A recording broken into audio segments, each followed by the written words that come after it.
Get ready to be inspired by the great things happening in rural education. The Rural Scoop will bring you new ideas and innovative solutions. We'll dive into education issues and we'll highlight what's working in your rural communities.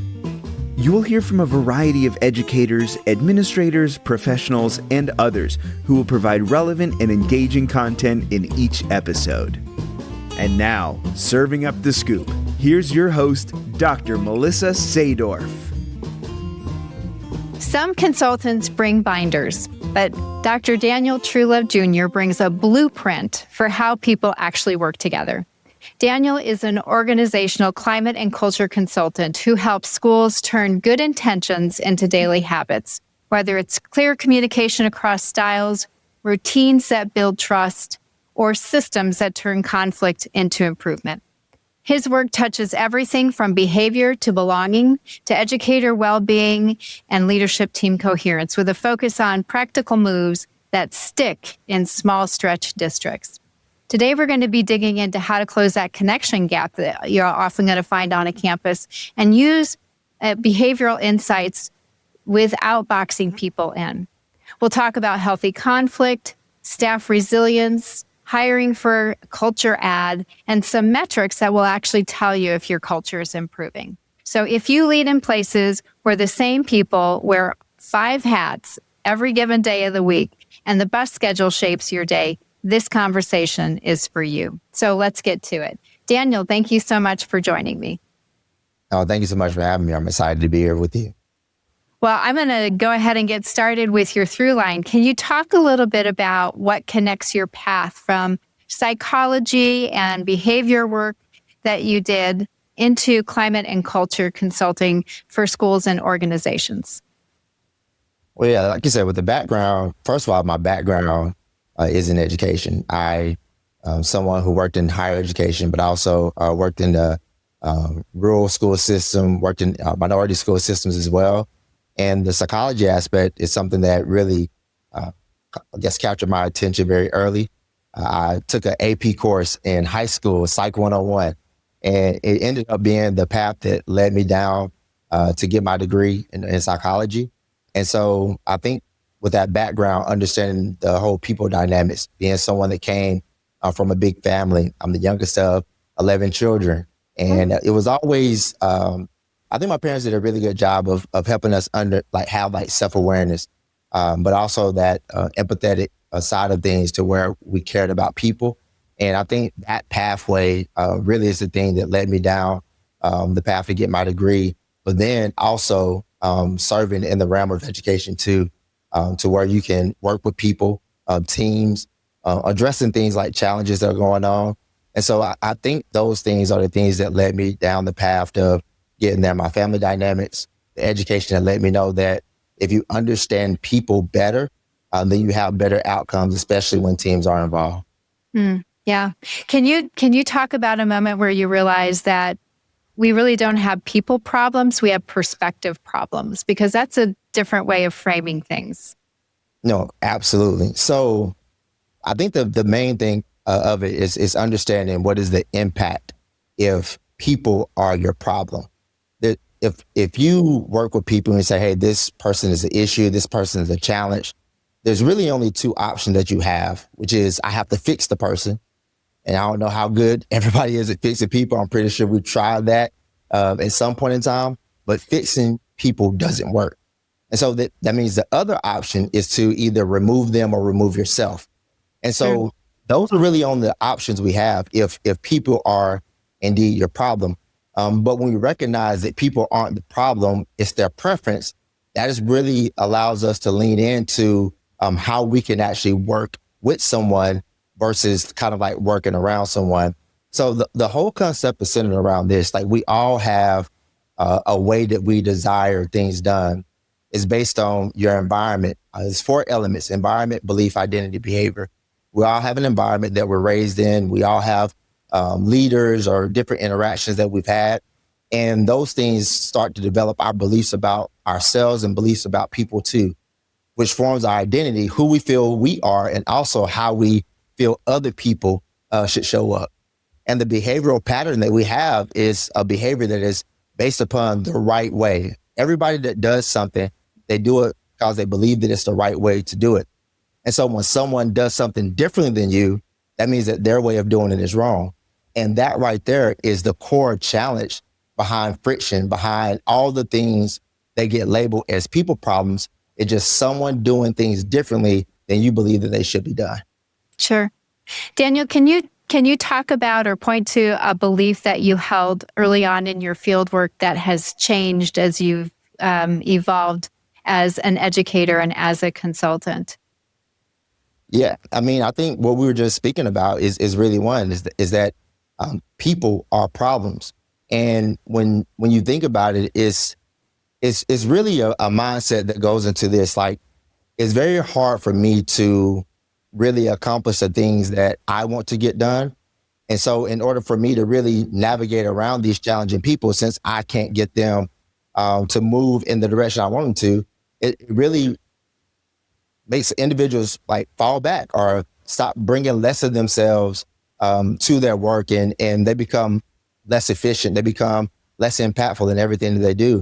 Mm-hmm. And I think one of the biggest things I really want to point out too is that I think that so many people really approach the things that they do or the beliefs that they have as if maybe if I can do it a different way, they'll be able to see it from my perspective. And I think that's the thing that I held on to very early on is if I can get you to see what I see, but in doing that, that person is invisible because you can't see what they see. Right. And that's really the changing point for me, trying to get people to see things from my perspective and me taking a look over and seeing things through theirs.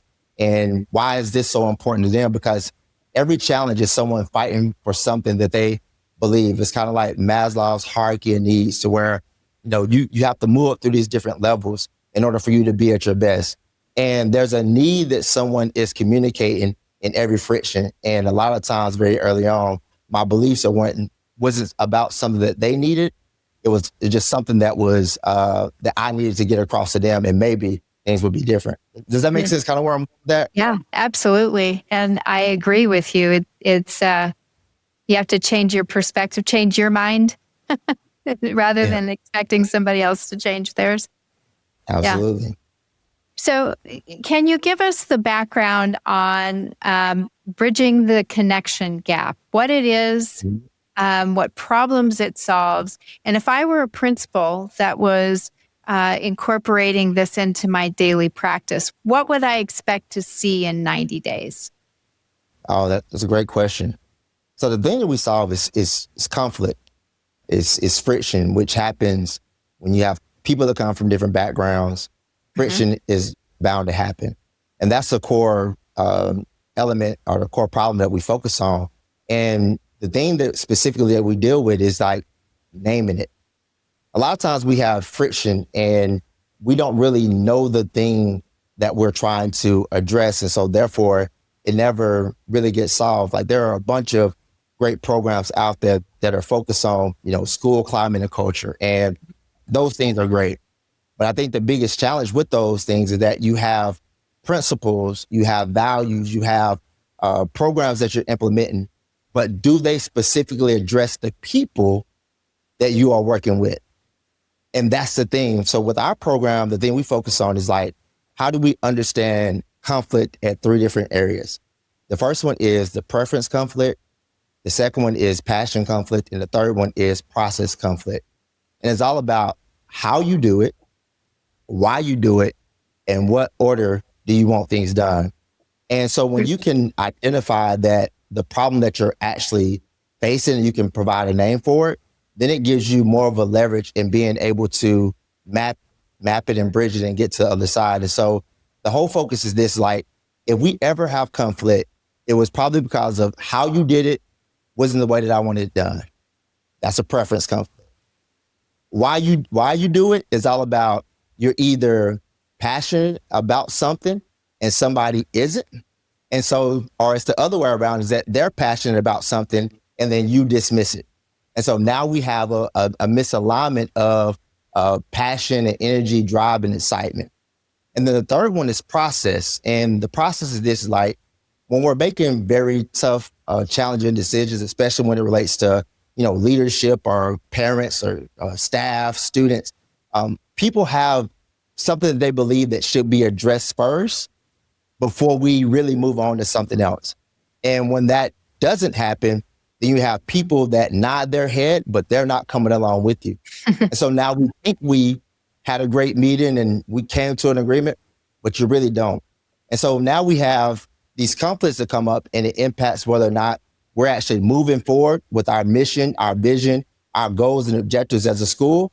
And we're really not. And so that's really it. How can we understand the true problems that we're dealing with? And when we provide these names for the challenges that we're dealing with, it now becomes less of they're the problem, and we're actually really working on the problem that we have, so that we actually have consensus and unity within our schools. And so in 90 days, what can you expect? You can expect this very thing. We stop looking at people as problems. That's the main thing. I don't see my assistant principal, my janitor, all the roles. I stop seeing those individuals as problems, and I start identifying the real thing that has this disconnect going on between us, and we start working on those things. And I think that's the most important part of the work that we do, is that we help you move forward, because there's no longer elephants in the room. Right? Yeah. No longer those things that we're a little bit afraid to talk about it. No, we're going to talk about it, because if we don't talk about it, we have people that continue to be stretched. We have people that continue to operate in isolation, and that's just not effective for rural schools. We don't have enough resources and people available for us to be carrying all the weight by ourselves. It won't work. Right.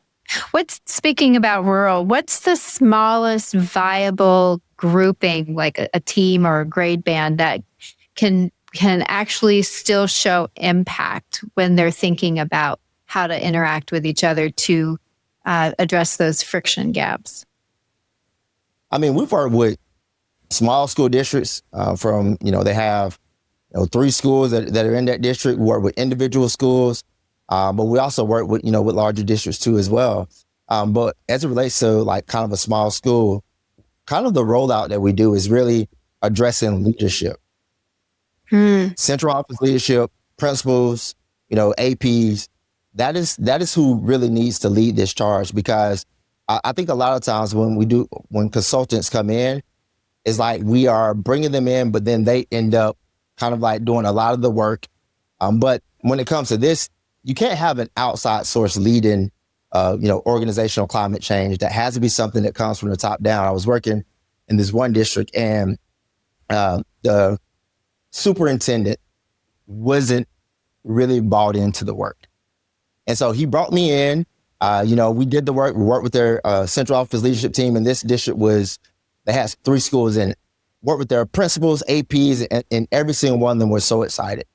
But then kind of like as we were going through our rollout, because it's a year-long program, kind of start getting some feedback, like things aren't getting better. Things are actually worse.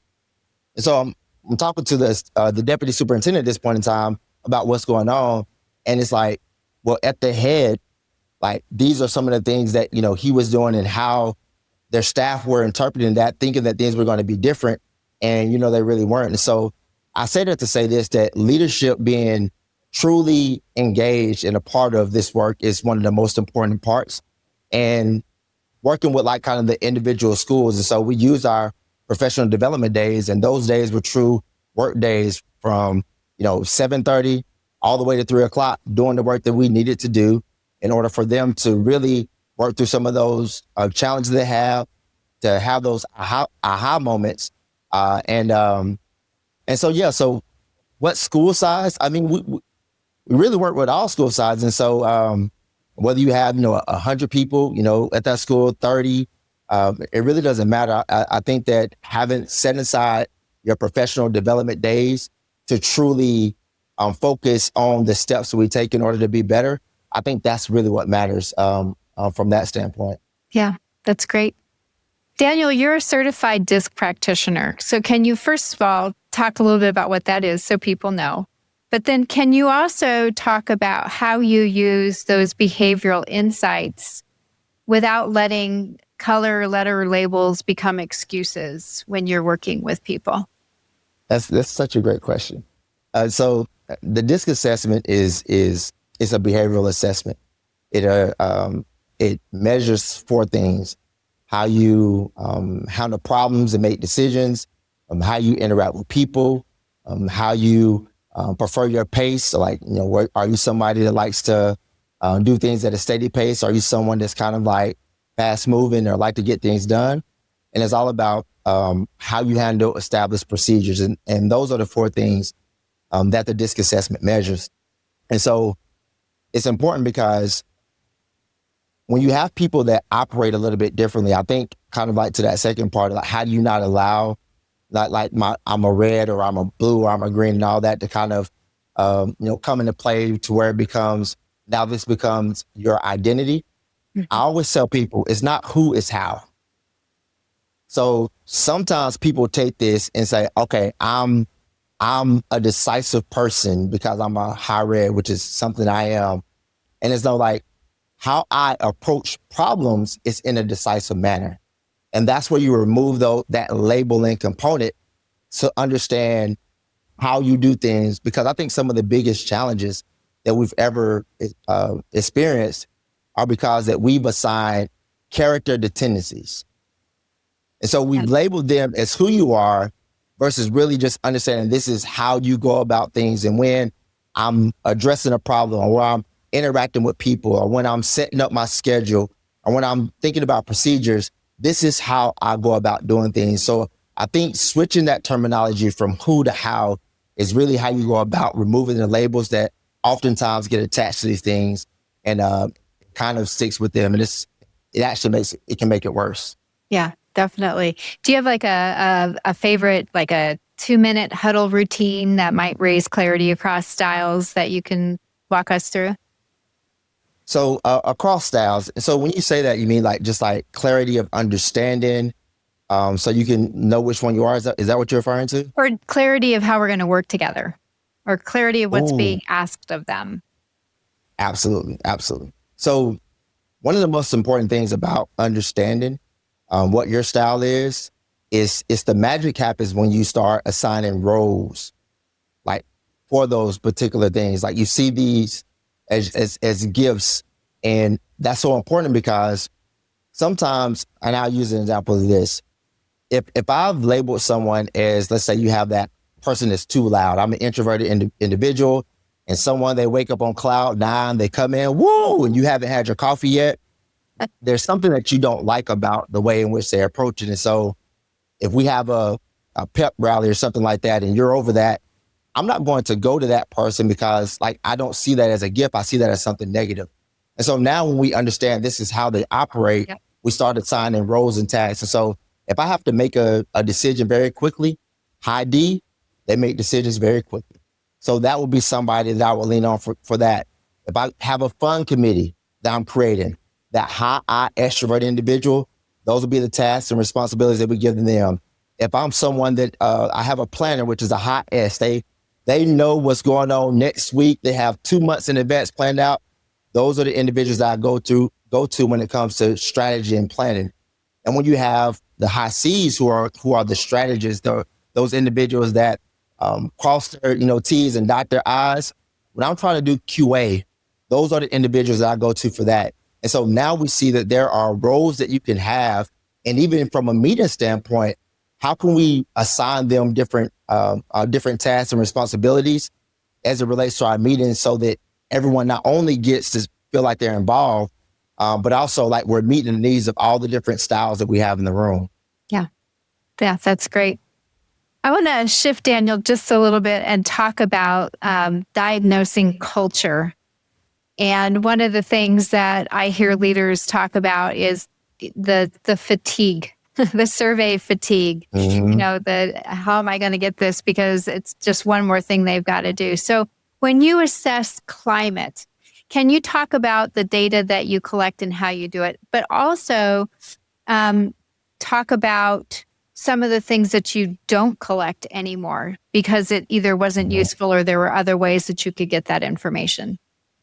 No, absolutely. So there are a lot of, culture surveys out there. And some people have their preferences on, what they like, for whatever the reason. And so when we go about the process of doing our culture surveys, we have the 3 assessments that we utilize, and we really center around behavior, those things that are motivating factors, which is the values assessment. But then we also focus on the attributes, which is all about how you process and how you prioritize things.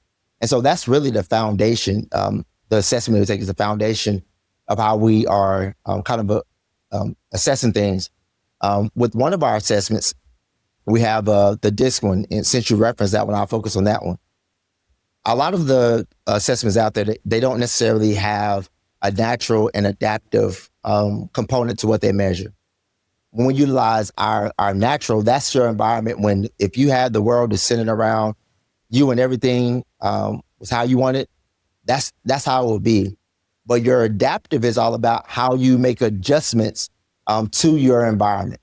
And so that particular tool that we utilize, or that assessment that you utilize there, when we put it at a school level with everybody involved, depending on how wide that gap is from how you naturally show up to how you're adjusting to your school environment, it assesses how toxic it is and how it's hard for somebody to be successful if they cannot show up and even be them. And so from 0 to 10, obviously there's no real challenges or issues there. From that like 10 to 25 mark, there's some of the signs that you can see that, okay, we got some pretty wide adaptation gaps that we have going on here. And when we get above that, that's when you begin to see the most toxic levels when it comes to culture. And those are really the areas that we're trying to adjust. How can we get people that when they show up, they can show up as them? Because if they're not showing up as them, they're bringing a little bit less of themselves. And it's hard for them to excel or even make the impact that they naturally could when they can't even show up and do things the way they desire for them to be done. Yeah. So Daniel, let's say that you've worked with a school and you've done a keynote or a workshop and it's over. Mm-hmm. What specific habit stack helps keep adults in those new behaviors when the day just kind of goes sideways on them and it gets pretty messy and they have a tendency to revert back to their typical, this is how I've always done it. So what would you say about, okay, you need to be thinking about these things? So in our framework, we have a particular component that addresses that.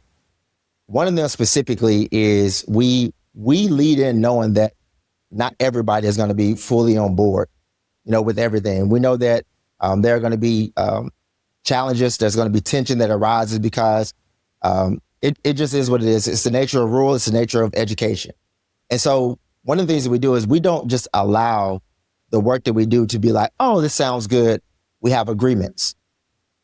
So agreements are, okay, we sit down and we have difficult conversations, which is one of the main elements of my program that keeps that stick-to-itiveness, is that this is what I did that contributed ownership.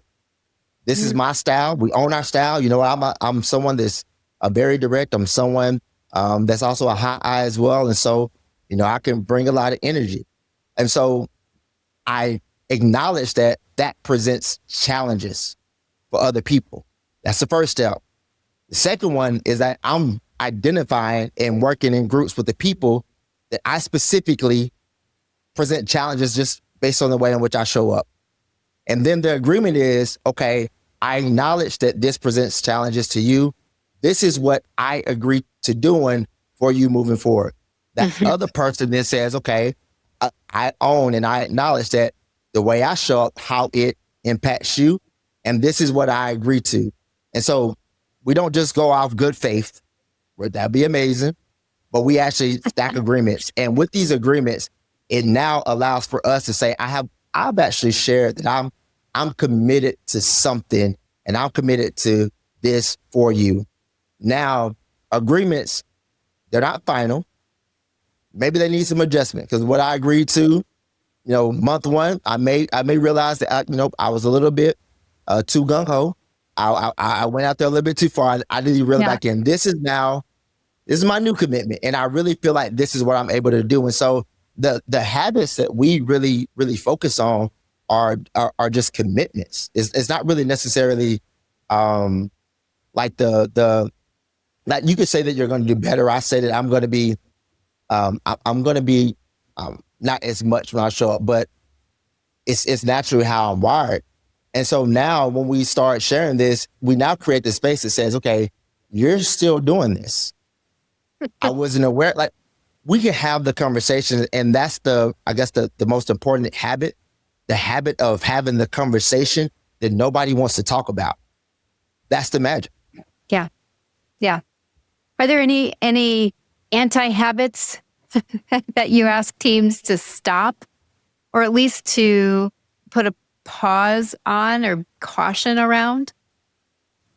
That's a great question. I'm talking about things that we caution them not to do. This is probably the major one. Expecting perfection.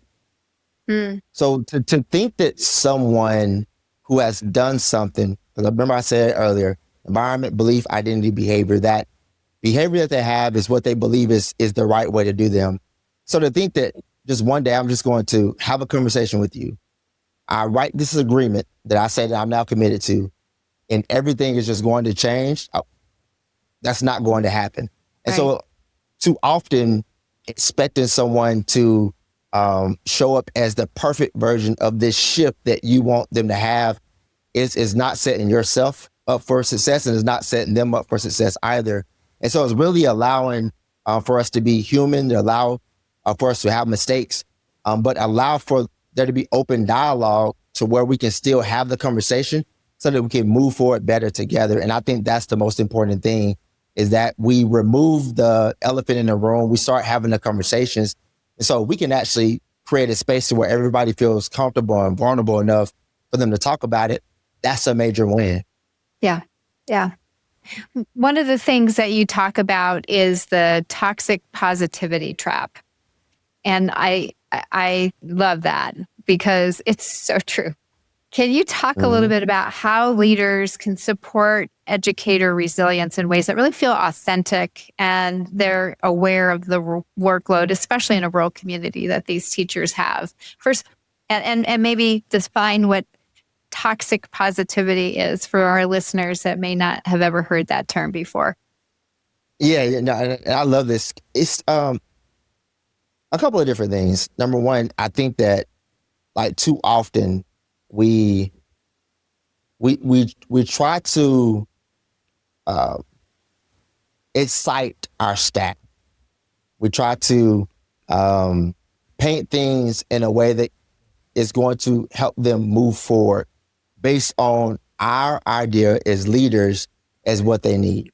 And the reality is that if you're not aware, you do more harm than good when that takes place. Yeah. When someone is on E and just keep going, everything's going to be all right, they do not feel like everything is going to be all right. And as a matter of fact, they feel unseen, like in those moments. And it's important for us to caution ourselves as leaders that, am I giving the feedback that I think is best for them, or am I giving the feedback that they need? Yeah. One of them leans into my own lens, my own perspective. The first one, what I think they need. And the other one is other awareness. I'm having conversations to understand the challenges, the issues, and things that they have going on. And I'm speaking from that place, not something that feels good for me, but something that resonates really with them. And so that's really the aspect of that, toxic positivity. Even the pizza parties. Oh, this is gonna be like, not everybody is motivated or engaged, by the same things.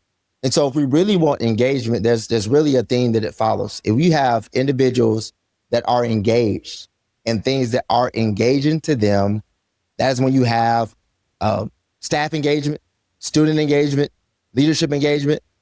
When you do not have that, you have disengagement, right? The morale is low.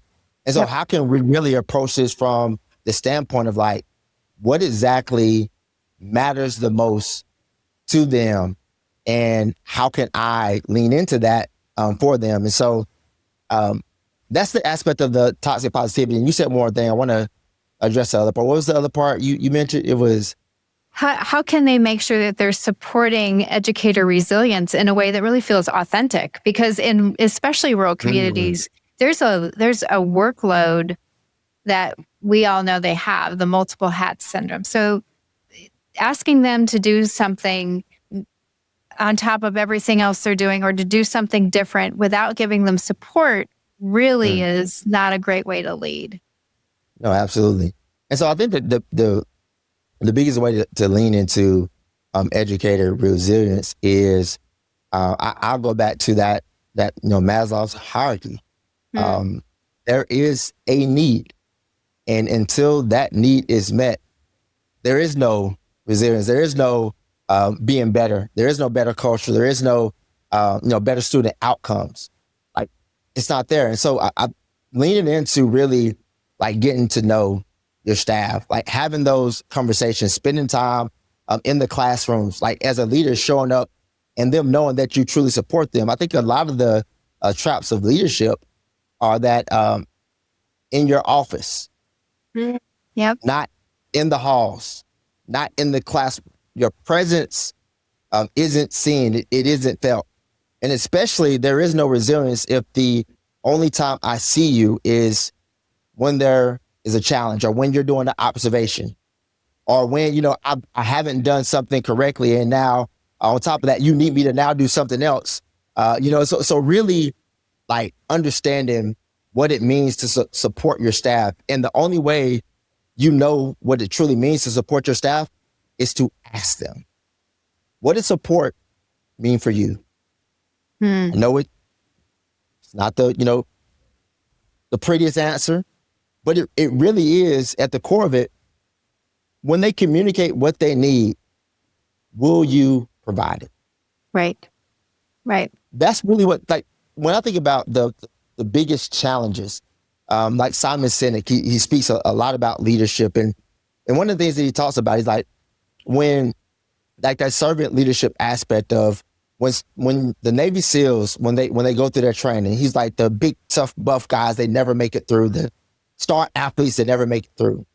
But he said some people that make it through are those scrawny individuals that when, crap hits the fan, they find a way to like lean in and support like one another. That means there's an element of togetherness, or we're in this with each other.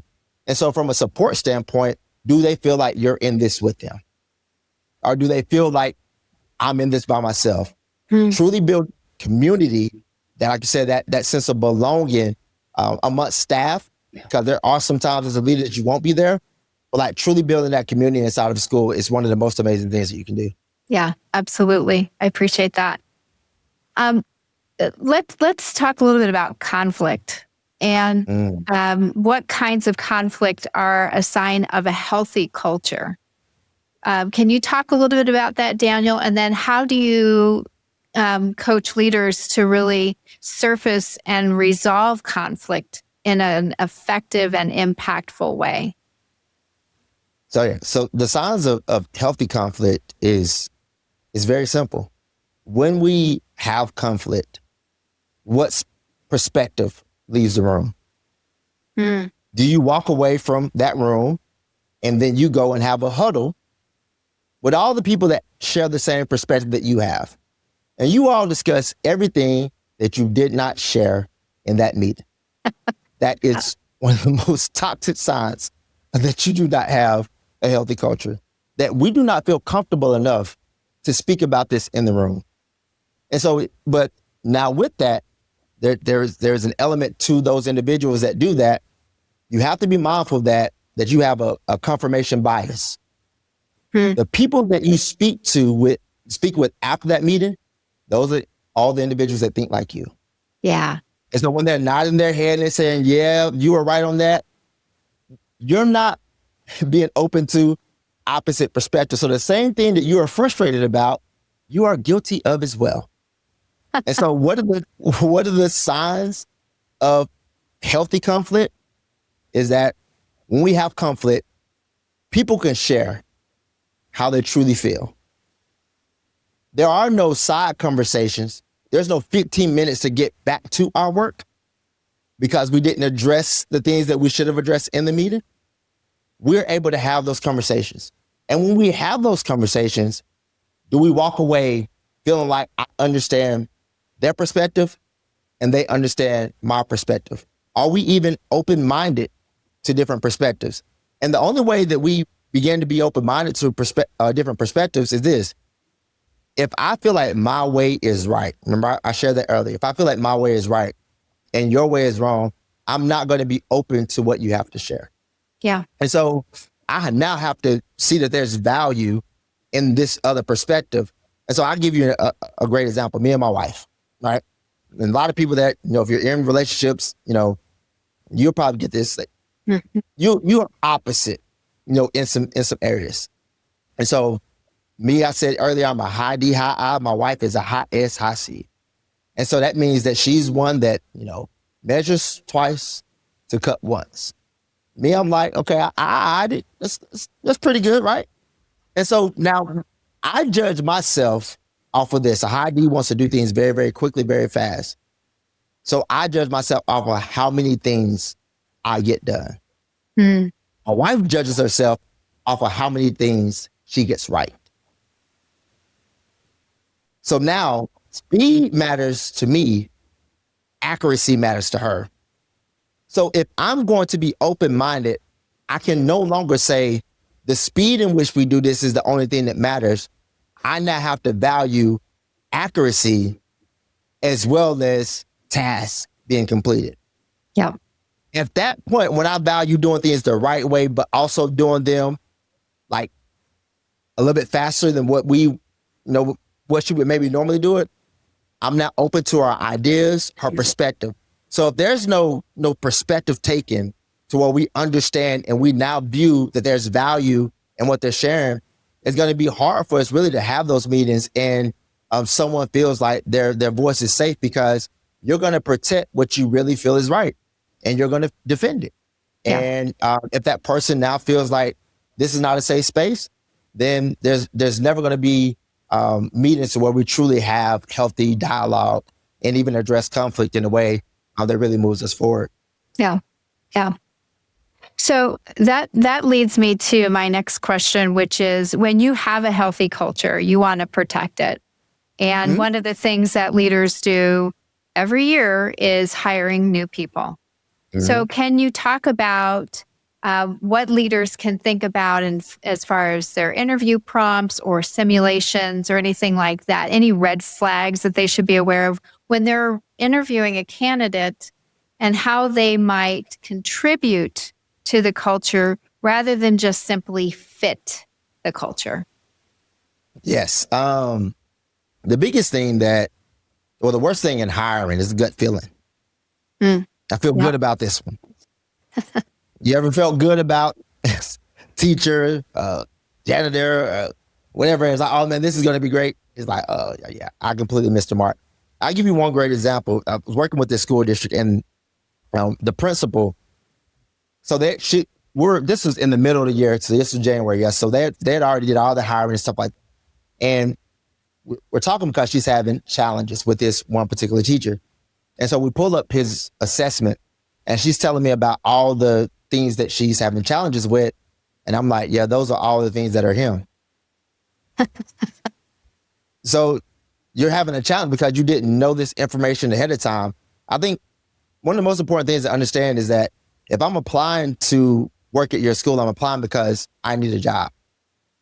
It's my goal as an applicant to share with you the best of me so that you feel comfortable moving forward. And so understanding that, in advance. And so if we're going to make hires that add or, that are a benefit to the culture, number one, you have to understand the culture that you're in. And so in the example that you gave earlier, we're talking about the D's, the I's, the S's, and the C. How many D's do you have in your environment? How many I's? How many S's? How many C's? And what does that mean? What type of school are you leading? What type of district are you leading? Are you leading a fast-paced district? Are you leading an outgoing district? Are you leading a district that values stability? Are you leading a district that values accuracy and doing things the right way? What are you leading? And what do you need? Because there are some elements that you may not have that you need to be mindful for in the interviewing process. And so I think like those things are important. So one of the things that we do is we actually take the assessments and we provide them with, we call them our advanced hiring insights. And so it lets you know what to be mindful of or thoughtful of based on who this person is and how you can ask questions about that. That now allows you to know whether or not this person is putting on a good show for the interview. So you can kind of like test whether or not that integrity component of it, like, am I just lying just so I can get up here and then you see a whole different version of me?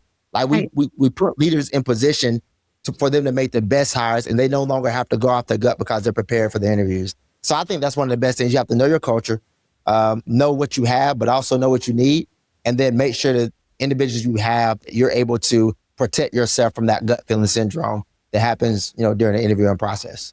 Yeah, definitely. I've made that mistake, and it's hard to come back from. Very hard. So, Daniel, I want to shift just a little bit and talk about the kids in the building. You argue that kids are one trusted adult away from traction. And I love that perspective.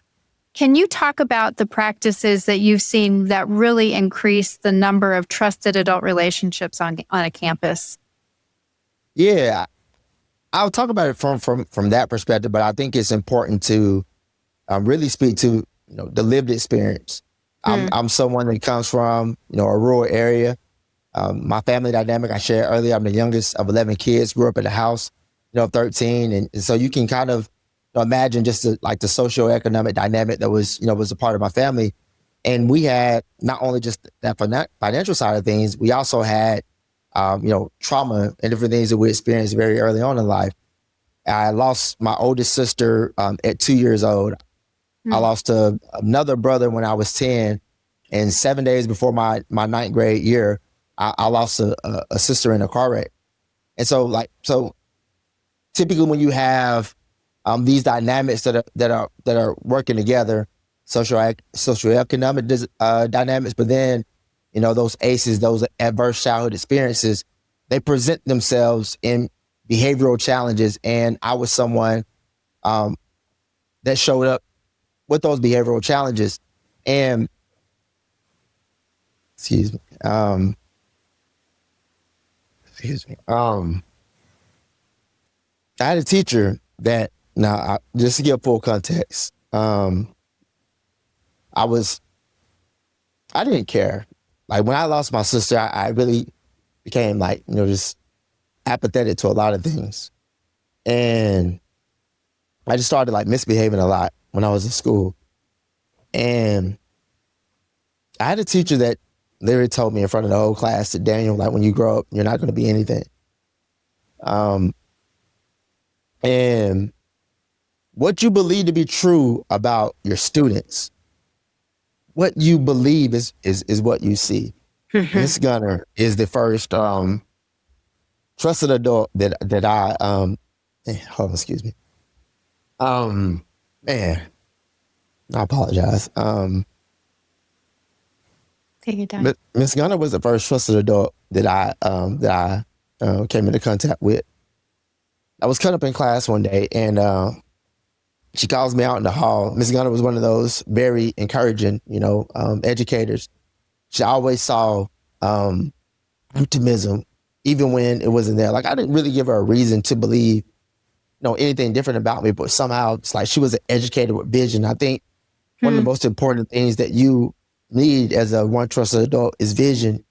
You have an ability to see beyond what you can see. That whole hope, that whole aspect of things. And she calls me outside this one day, and she's always been pointing to me, and she calls me outside this day. I'm cutting up, and she asked me, she says, Daniel, what am I missing? I'm like, what are you talking about? What are you missing? She was like you're all these positive things. You have this, you have all these things, and I don't understand why are you showing up this way? And because she had peeled back those layers on so many different times, this is the day that I became honest with her. I said, Ms. Gunner, you got a whole lot of questions. I got a question for you.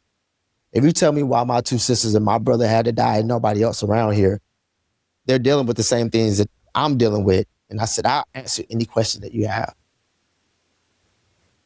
And she's just silent because the reality is that there is no answer, to that question. But she did something that surprised the heck out of me. She gave me this big old hug, and my allergies was messing up back then the same way they are now. And so, I got tears running down my face, and she says, it's gonna hurt. Says, baby, she says, I don't have an answer to that question. She said, what will you do with the life that you have left to live that they no longer have? What will you do? Will you continue to live based off what happened to you? Or will you live based off like what you can do for them? Like live a type of legacy where you can live a life to where you honor them and you can actually do something positive because you have the opportunity to do that. Miss Gunner, I went from being her biggest liability to her biggest asset. I went from being the kid that cut up in her class to being the one who's like, hey, no, y'all, like, no, we ain't doing that right. No, not that. And people looking at me like, what are you talking about? Like, who is this kid? The vision, the version of the student that you get is the one that you believe, the one that you see. And if you see challenges, if you see they won't be anything, they'll confirm that for you. But if you see the potential, they'll confirm that for you as well. It will not be instantaneous. It's not going to happen overnight. But as you continue to invest, that matters. So you have to cultivate one of these aspects. I call them 3 C's. You have to, and the one I think is really most important is commonalities. A lot of times we don't see similarities between us and them, and there's that gap between you and them. One of the things that I incorporated when I was a teacher, that I had a file in every single one of my students, and it was a commonalities file that listed everything that we had in common. If they liked a certain song or a certain show, colors, and I would have all these things. And the moments that were most difficult, those would be the days that I would pull that out. Because I needed to be reminded, not how much I want this kid out of my class, not how much they get on my nerves, that there are so many things that we have more in common than we have that separates us. And I lean into that because I know that I can reach them because I see myself in them. I think that aspect of cultivating relationships, especially when it comes to students, is super important. Because if we see our differences, we will continue to have those gaps. If we see how much we're alike, and if we see where they're headed with that vision, it's so important. Vision as an educator matters with relationships because you pour into what you see. Yeah, definitely. Well, thank you for sharing that. It makes me think of that TED Talk that I think that every teacher prep program uses, and that's Rita Pierson. And every child needs a champion. And that's what Ms. Gunner was for you. And I know that there are educators in our rural systems that are champions for their children as well. And, you and I were talking before we started recording, the relationship that you are able to build between the adults in the classroom or in the building, because it's not always the teacher. Sometimes it's people in other positions on campus, and the student is so important. Can you talk about how the school might measure whether or not students can name at least one trusted adult? What are some ways that they can make sure that there aren't any students that are falling through the gap? Oh yeah, I mean, there are a lot of things and I think that that's not something that you should like leave the chance, like hoping that they all have one, or so it's not something that you should leave the chance. So it means there has to be like some level of intentionality, and there are a lot of different strategies that you can utilize that make sure that every single one of our students has one, and also how we can make sure that it's not one of the ones that we don't think has challenges, that do not have the typical behavior problems, they need a one trusted adult too. I'm in Alabama, so there's a school, one of the best schools in Alabama. It's called the Alabama School of Cyber Technology and Engineering. And we are doing a mental health assembly, and we're doing a follow-up Q&A. And one of the kids raises their hand and he said, we have a mandatory report rule at the school. Is that correct? And I looked over at the counselor. I was like, that's a question that I knew it, but I wanted somebody there to say it. She's like, yes, we have. He was like, yeah, I'm not going to share it. That person, his father, worked for NASA. He is very fluent. I have a conversation with the mental health coordinator afterwards, and she was talking about some of the things that he had been going through. Picture perfect family on paper, but that person is still someone that needed a trusted adult. And so I think it's something that we have to make sure that we have the right approach and not doing it based off, just socioeconomic dynamics or, just behavioral referrals or just these patterns that we see where these kids need someone in their lives.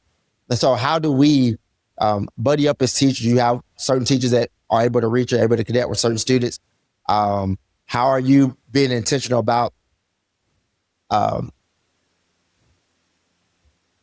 names? I know their names.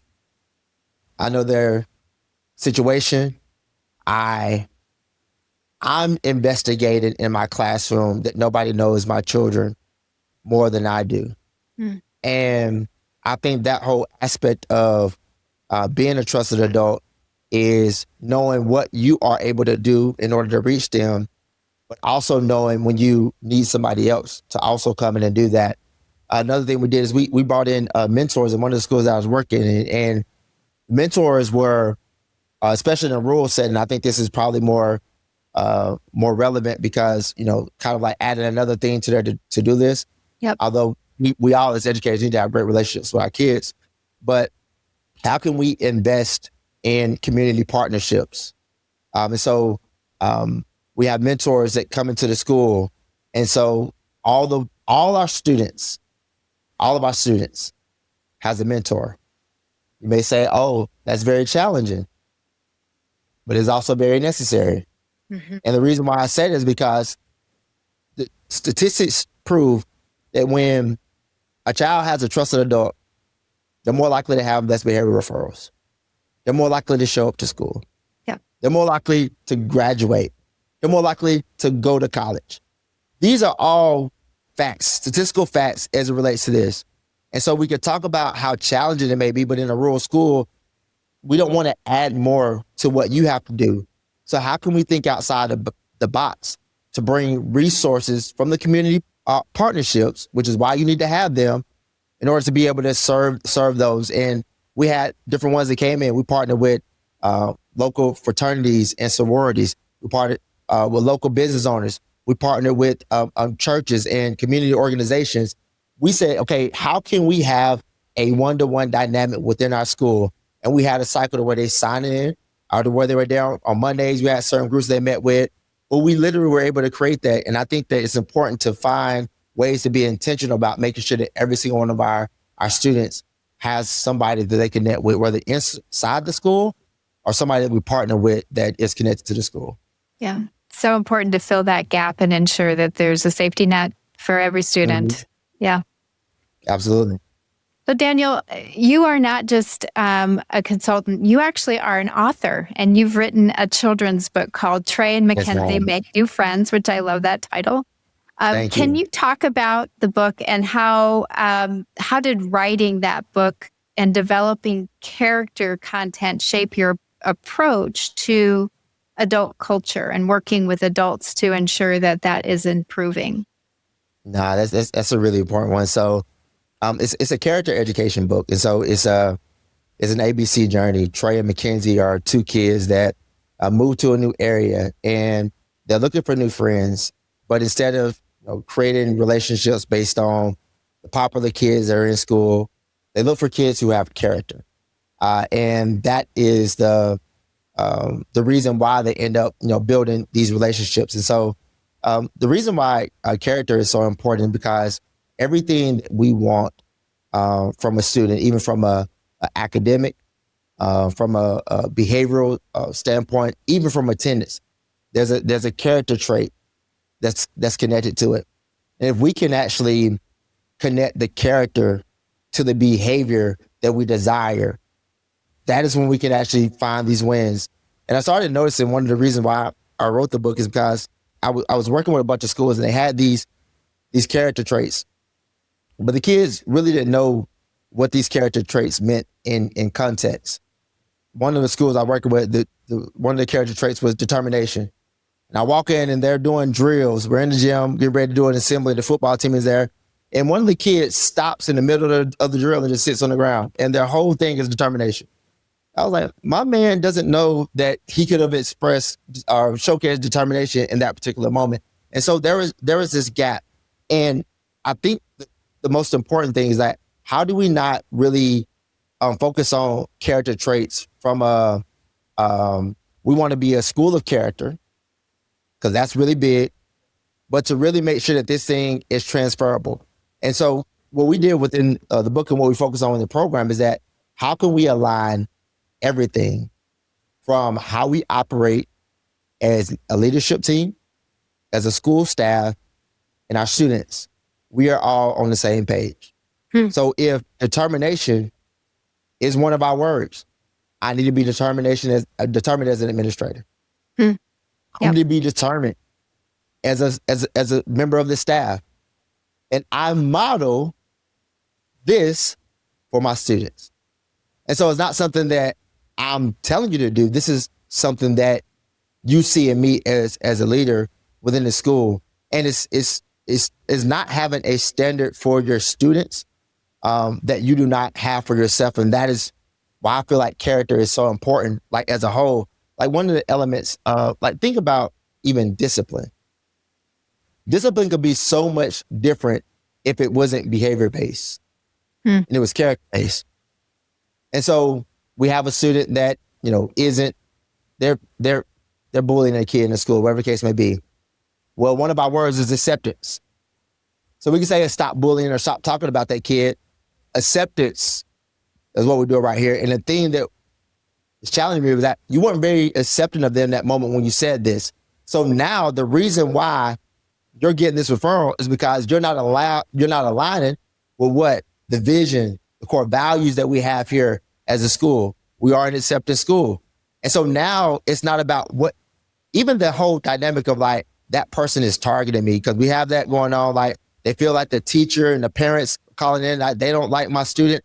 No. When that student can articulate that the character trait that I didn't express in this moment is the reason that I got in trouble, that's a level of ownership and accountability from a student standpoint.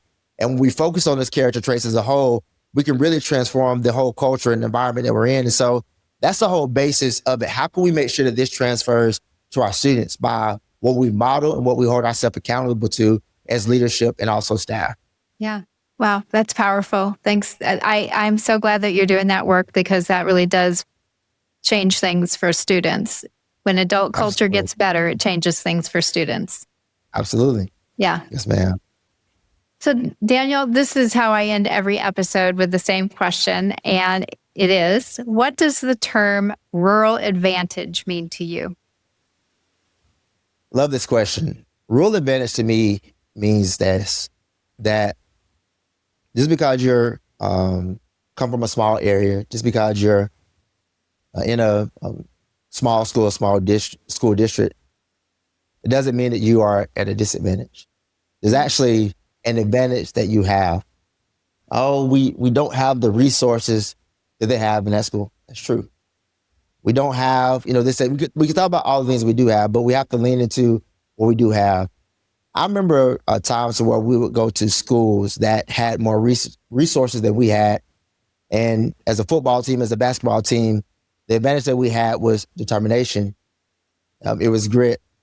We know how to do more with less. We think outside the box. We can be very creative in our little bitty old school district because what we have to. And it's a different approach that you take to everyday life when you've had to figure things out that other people didn't have to figure out, and you were able to succeed. Our rural educators are some of the greatest educators that exist because you can do what you have, what other educators cannot. You lead, you reach, you impact. But if you had all these resources, they do it because of, you're able to do it in spite of. And that is the rural advantage that I see, that you are able to do things, work miracles, make things happen that nobody else can because of the grit, determination, and the resilience that you've been able to develop over your rural education or just your rural experience. And that's what I believe the rural advantage is. Yeah, what a great answer. Thanks. That's great. So Daniel, how can people get in touch with you if they want to follow up with anything that we just talked about? Well, from a social media standpoint, all of my social medias is Daniel Truelove Jr. My website, if they want to reach out and connect with me, there is bridgingtheconnectiongap.com. And, that's where you can reach me. And make sure you all are tuned in to the Rural Scoop and following that as well. But yes, if anybody wants to contact me, I look forward to connecting with you. Great. Thank you so much. And really thanks for translating climate and culture into routines that leaders can tap into and run tomorrow. Really, your clarity on closing the connection gap and growing trusted adult relationships, turning professional development into habits, and making sure that we're using conflict as a way to upscale what we're doing. I think it really gives us all a sharper playbook for schools of every size, but especially in rural communities. So thanks for taking some time to walk me through what it is you're doing. Thank you so much. I appreciate you for having me.